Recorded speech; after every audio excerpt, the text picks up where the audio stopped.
Hello guys, welcome back to Sociology classes, Sociology first paper, BA part 2.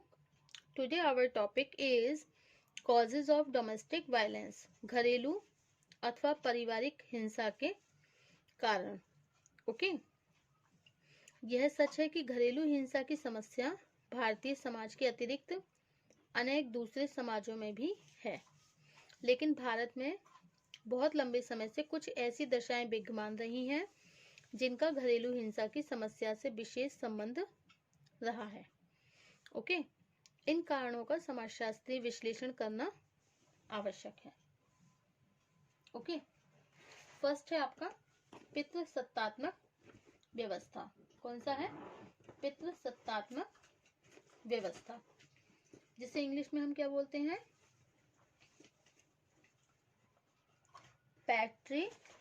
पैट्रियार्चल system.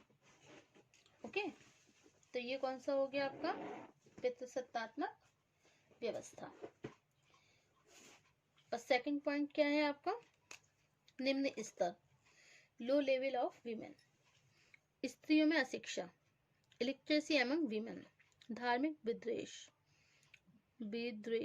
Religious prejudice, निष्क्रियता, passiveness, दोषपूर्ण व्यक्तित्व, distorted personality and पारिवारिक तनाव, family tension. Okay, तो पितृसत्तात्मक व्यवस्था, इसमें क्या है? दुनिया के अधिकांश समाजों में आज पितृसत्तात्मक व्यवस्था का प्रचलन है. ओके, आज पितृसत्तात्मक जो व्यवस्था है उसका प्रचलन है. इस व्यवस्था में पुरुष का अहम उसे अपना वर्चस्व बनाए रखने के लिए ऐसे व्यवहारों की प्रेरणा देता है जिससे पारिवारिक हिंसा बढ़ने लगती है. पुरुष का यह अहम विवाह, परिवार और संपत्ति के अधिकार जैसी व्यवस्थाओं से शुरू होता है और धीरे धीरे इसका विस्तार नैतिकता, धार्मिक नियम, संपूर्ण राजनीति में होने लगता है. यदि हम ऐतिहासिक रूप से देखें तो स्पष्ट हो जाता है कि सबसे पहले परिवार में लड़की को नैतिकता और व्यवहार के नियमों के रूप में ऐसी शिक्षा दी जाती है कि वह पुरुष सदस्यों और वहां तक कि व्यवहार के नियमों के रूप में ऐसी शिक्षा दी जाती है कि वह पुरुष सदस्यों, यहाँ तक कि भाइयों की तुलना में भी अपने आप को अधीन समझने लगती है. घर की चार दीवारी में दबाने के बाद भी उसे आर्थिक और सामाजिक क्षेत्र में विभिन्न अधिकारों से वंचित करके कमजोर बनाने का प्रयत्न किया जाता है. पुरुष के अहिम के कारण समाज में एक ऐसी पितृसत्तात्मक ढांचा खड़ा हो जाता है जिसमें स्त्री के जीवन और श्रम पर पुरुष का अधिकार हो जाता है. ओके, और व्यवहारिक रूप से वह पुरुष की संपत्ति बनकर रह जाती है. दुबाश ने लिखा है कि मध्यम वर्गीय परिवारों में शिक्षित और जागरूक स्त्रियों को उन सांस्कृतिक नियमों के आधार पर दबाकर रखा जाता है जो सामंतवादी पितृसत्तात्मक व्यवस्था के आधार है. ओके, दूसरा है आपका धार्मिक विद्वेष, रिलीजियस प्रेजुडाइज. भारतीय समाज में पारिवारिक हिंसा की ऐतिहासिक जड़ें बहुत पुरानी और गहरी हैं. यहाँ स्मृतियों की रचना होने के समय से ही स्मृतिकारों ने अनेक ऐसे नियम प्रतिपादित करना शुरू कर दिए जिनके आधार पर स्त्रियों को प्रताड़ित करना और उन्हें विभिन्न अधिकारों से वंचित करना एक तरह का सामाजिक आदर्श नियम बन गया. ओके, स्मृतियों में यहाँ तक उल्लेख मिलता है कि एक पवित्र जीवन बिताने के लिए स्त्रियों पर कठोर प्रतिबंध लगाना आवश्यक है. किसी दशा में विधवा को पुनर्विवाह का अधिकार नहीं मिलना चाहिए. कुछ संपत्ति मिलने के अधिकार में वे दुराग्रही बन जाती हैं और स्त्रियों को नियंत्रण में रखने के लिए उन्हें प्रताड़ित करना जरूरी है. ओके,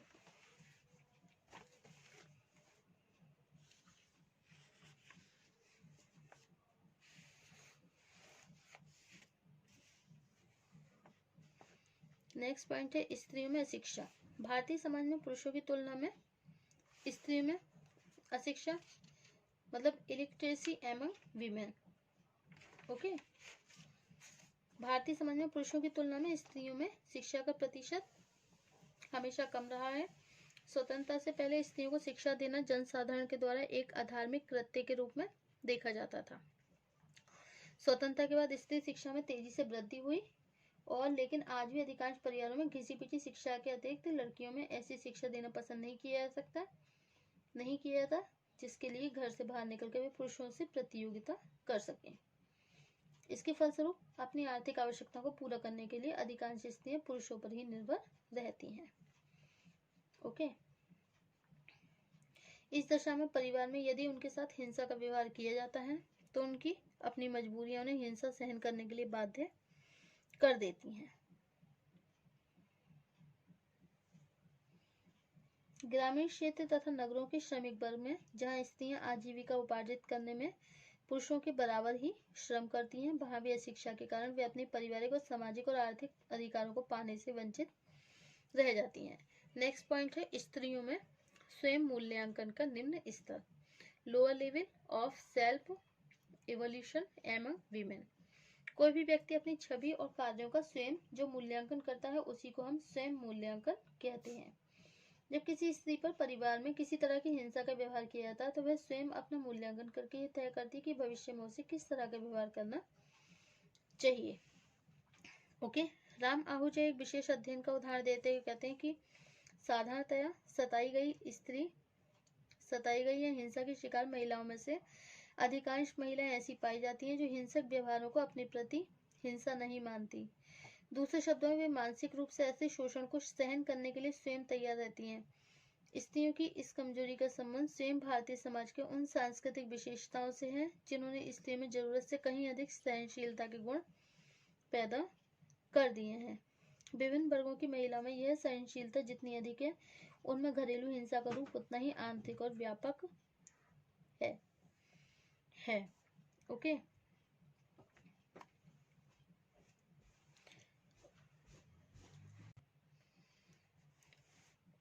अब नेक्स्ट पॉइंट है आपका पारिवारिक तनाव, फैमिली टेंशन। ओके। उन परिवारों में घरेलू हिंसा अधिक होती है जिनमें पारिवारिक तनाव अधिक देखने को मिलते हैं। पारिवारिक तनाव का कारण चाहे जो भी हो, इसमें पति पत्नी के बीच सामंजस्य कम होने लगता है। विभिन्न विषयों को लेकर पति और पत्नी एक दूसरे से अविश्वास से देखने लगते हैं। स्वाभाविक है, पुरुष प्रधान व्यवस्था में साधारणतया स्त्रियों को ही पुरुषों की इच्छा के अनुसार अपने विचार और व्यवहारों को बदलने के लिए बाध्य होना पड़ता है। इस प्रक्रिया में पारिवारिक तनाव जितने अधिक बढ़ते हैं, स्त्रियों में विरोध करने वाली घरेलू हिंसा की संभावना उतनी ही बढ़ जाती है। ओके। अक्सर ये देखा गया है जिन परिवारों में दहेज, व्यवहार के तरीके या नैतिकता को लेकर जो विवाद मामूली ढंग से शुरू होते हैं उसकी परिणति अक्सर स्त्रियों पर होने वाले घातक आक्रमण अथवा हत्या तक के रूप में हो जाते हैं। नेक्स्ट पॉइंट है दोषपूर्ण व्यक्तित्व। ओके। Distorted personality. अनेक अध्ययन से स्पष्ट हुआ घरेलू हिंसा का एक प्रमुख कारण हिंसा से संबंधित किसी एक पक्ष का व्यक्तित्व दोषपूर्ण होना है। यह पाया जाता है कि परिवार में वे पुरुष स्त्रियों के साथ अधिक हिंसा करते हैं जो स्वयं अपने बचपन में हिंसा के शिकार हुए होते हैं। शराब या किसी दूसरे व्यसन के कारण आर्थिक तनाव महसूस करते हैं जिनकी मानसिकता संदेहपूर्ण होती है, जो अनेक मानसिक रोगों के शिकार होते हैं और जिनमें हीनता की भावना होने के साथ आत्मसम्मान की भी कमी होती है। यही वे विशेषताएं हैं जिनके संदर्भ में यह समझा जाता है कि उच्च और मध्यम वर्ग की तुलना में निम्न आर्थिक वर्गों में घरेलू हिंसा की घटनाएं ज्यादा होती हैं। विभिन्न वर्गों में कुछ स्त्रियों में इस तरह के दोष देखने को मिलते हैं जिसके कारण पारिवारिक सामंजस्य बिगड़ जाता है और उनके प्रति हिंसक व्यवहार किए जाने लगते हैं। नेक्स्ट पॉइंट है अपराधी के प्रति निष्क्रियता, पैसिवनेस टुवर्ड्स एक्सप्लॉइटर। घरेलू हिंसा के अपराधी पुरुषों को अपने द्वारा की जाने वाली हिंसा को बार बार दोहराने का अवसर इसलिए मिलता है क्योंकि अधिकांश महिलाएं ऐसी हिंसा को बर्दाश्त करती रहती हैं। ओके। और घरेलू हिंसा के प्रति पुलिस भी अधिक जागरूक नहीं होती है। यदि पुलिस में ऐसे मामलों की रिपोर्ट होती भी है तो पुलिस द्वारा साधारणतः हिंसा के शिकार स्त्रियों से ही अपमानजनक व्यवहार किया जाता है। यदि न्यायालय में इस तरह के मामले जाते हैं तो शोषित महिला के साथ उसके माता पिता और दूसरे संबंधियों को काफी अपमानजनक परिस्थितियों का सामना करना पड़ता है। बचाव पक्ष के वकील द्वारा महिलाओं को अपमानित करने वाले प्रश्न पूछे जाते हैं और महिलाओं को एक लंबे समय तक न्यायिक प्रक्रिया से गुजरना पड़ता है। ओके। और किसी सम्मानित महिला द्वारा बार बार न्यायालय में जाना एक दुखद स्थिति होती है। अधिकांश शोषित महिलाएं, उनके माता पिता को उन कानूनों की जानकारी नहीं होती जिनके आधार पर अपराधी को दंडित किया जा सकता है। यह सभी दशाएं अपराधी को घरेलू हिंसा की प्रेरणा देती रहती हैं। ओके। अब है सरकार द्वारा घरेलू हिंसा को रोकने के प्रयत्न। Efforts of the government to check domestic violence. Okay. तो घरेलू हिंसा को रोकने, महिलाओं की असमर्थता का लाभ उठाकर पुरुषों द्वारा उनका शोषण करने के विरुद्ध हमारे देश के महिला संगठन ने एक न्यायिक व्यवस्था स्थापित करने की मांग करते हैं जिसमें शोषित महिलाओं को अपमानित होने से बचाया जा सके, जिनकी सहायता से घरेलू हिंसा का शिकार महिलाएं न्याय प्राप्त कर सके, जो घरेलू हिंसा की शिकार महिलाएं हैं, और अपराधी को दंडित किया जा सके।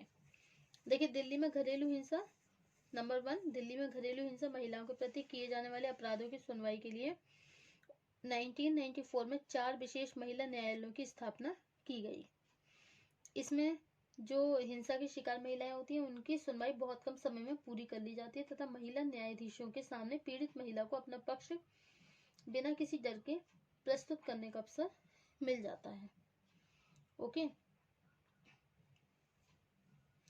इसके बाद दिसंबर 1995 में राज्यसभा में महिलाओं के प्रति क्रूरतापूर्वक अपराध निरोधक विधेयक प्रस्तुत किया गया। इस विधेयक में ये प्रस्तुत किया गया, जो पुरुष महिलाओं के प्रति बुरा और पाशविक व्यवहार करते हैं उनके अपराध को गैर जमानती घोषित करके अपराधियों पर विशेष अदालतों में मुकदमा चलाया जाएगा। इस विधेयक में बलात्कार के बाद महिलाओं को मारपीट कर या किसी दूसरे तरीके से उनकी हत्या करना, महिलाओं को जिंदा जलाना या महिला की हत्या करके शव को छिपा देना, गर्भवती महिला पर घातक आक्रमण करना जैसे को बर्बर और पाशविक अपराध का नाम दिया जाता है। इसके बाद भी इस विधेयक को एक कानून का रूप न मिल पाने के कारण महिलाओं को